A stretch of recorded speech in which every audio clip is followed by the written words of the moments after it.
প্রায় 4-5 ঘন্টা হাঁটার পরে হাসান একটা শহরের ভিতরে চলে আসে। সামনে একটা বেঞ্চি দেখতে পায়, বেঞ্চির উপরে বসে পড়ে। তারপরে ভাবা শুরু করে কোথায় যাবে, সে কি করবে। তারপরে হাসান সামনে তাকিয়ে রাস্তার ওই পারে দেখে যে 3-4 জন মিলে একটা প্রাইভেট কারে ডাকাতি করছে। হাসান দেখতে পেল যে রাস্তার এক সাইডে একটা ডাল পড়ে আছে, ওইটা নিয়ে গিয়ে পিছ থেকে 4 জনকে ইচ্ছা মতো মারা শুরু করে। 4 জনের মাথার উপরে আঘাত করে, 4 জন মাটিতে লুটিয়ে পড়ে এবং কিছুক্ষণ পরে 4 জন একেবারে জ্ঞান হারিয়ে ফেলে। তখনই গাড়ির ভিতর থেকে একটা মহিলা বলে উঠলো, তুমি কে বাবা, আমাদেরকে এভাবে বাঁচালে? তখন হাসান বলে উঠলো, আমি একটা অনাথ এতিম ছেলে, রাস্তায় রাস্তায় ঘুরে বেড়াই। তখন ওই মহিলাটা বলে উঠলো, তুমি কোনো কাজ কাম করো না? তখন হাসান বলে উঠলো, না আন্টি, আমার মতো ছেলেকে কাজ দিবে কে? তখনই আন্টি বলে, কোনো সমস্যা নাই, আমি তো আছি। কোনো সমস্যা নাই বাবা, আমি তোমাকে কাজ দিব। তুমি আমাদেরকে এত বড় দুর্ঘটনার হাত থেকে বাঁচালে, আজকেই তোমাকে আমি কাজ দিব, আমাদের সাথে আমাদের বাসায় চলো তুমি। কথাটি বলা মাত্রই প্রাইভেট কারের ভিতর থেকে একটা মেয়ে বলে উঠলো, আম্মু এদেরকে বিশ্বাস করতেন, এরা রাস্তার ভিতরে হয়তোবা মাস্তানি করে বেড়ায়, গুন্ডা মস্তান হতে পারে, হয়তোবা এটা একটা এদের চাল। তখন হাসান বলে উঠলো, আপামনি, আমি কোনো গুন্ডা মস্তান না, আর আমি এমন ছেলে না। আপনাদের মন না চাইলে আপনারা আমাকে নিয়ে যান না, তাও এমন বললেন না। আপনাদের বিশ্বাস না হলে আপনারা যেতে পারেন, আল্লাহ হাফেজ। আরে বাবা, ওর কথায় রাগ করো না, ঠিক আছে? আমি দেখে বুঝে গেছি তুমি একটা ভালো ছেলে, তুমি অমন না। তখন হাসান বলে উঠলো, না আন্টি, আমি আপনার সাথে যাব না, এই মেয়ের বিশ্বাস হচ্ছে না আমাকে। তখন বলে উঠলো, না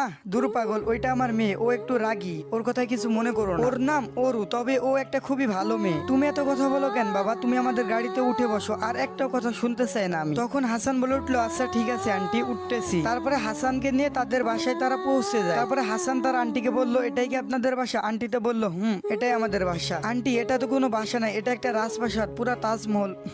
পাগল ছেলে একটা। তখন আন্টি বলে উঠলো, আচ্ছা তোমার কি কোনো বাবা মা ভাই বোন নাই? না আন্টি, আমার এই পৃথিবীতে কেউ নাই, আমি অনাথ এতিম, রাস্তায় রাস্তায় ঘুরে বেড়াই। ও আচ্ছা, তুমি আমাদের গাড়িটা চালানো শিখো আর ড্রাইভিং শিখো, ঠিক আছে? আর কিছু মন চাইলে সেটাও কইরো। আচ্ছা ঠিক আছে আন্টি, আর আমার নাম হাসান। তখনই অরুর মা অরুকে বলে উঠলো, এই হাসানকে গেস্ট রুমে নিয়ে যেত। তখন অরু বলে উঠলো, এই মা কি বলতেছো, পাগল হয়ে গেছো নাকি? এ থাকবে আমাদের গেস্ট রুমে। তারপরে অরুর মা বলে উঠলো, যা বলতেছি তাই কর। অরু বাধ্যতামূলক ভাবে হাসানকে নিয়ে গেস্ট রুমে গেল। হাসান আর অরু যখন গেস্ট রুমে ঢুকে পড়ে, তখন অরু এমন একটা কাজ করে বসলো যেটা হাসানের চিন্তার ও ভাবনারও বাইরে ছিল। অরু হাসানের 2 গালে চড় মেরে গাল 2টা একেবারে লাল করে ফেলে। এই কুত্তার বাচ্চা, তুই আমাদের বাসায় আসলি কেন? হাসান বলে উঠলো, আশ্চর্য, আপনি আমাকে থাপ্পড় মারলেন কেন? বুঝলাম না আপু। তখনই অরু বলে উঠলো, বুঝবা না তো, সুন্দর মেয়ে দেখছো আর গাড়িতে উঠে পড়ে চলে এসেছো। হাসান বলে উঠলো, আপনার কোথাও ভুল হচ্ছে, আমি নিজে থেকে আসতে চাই নাই, আপনার মা এক প্রকার জোর করে এনেছে, আমি নিজের ইচ্ছে আসিনি। তামান্না বলে উঠলো, আচ্ছা ঠিক আছে, ভালো বুঝি সবই, চুপ থাকো, আর কিছু বলা লাগবে না তোমাকে। তোর মতো ছেলেগুলাকে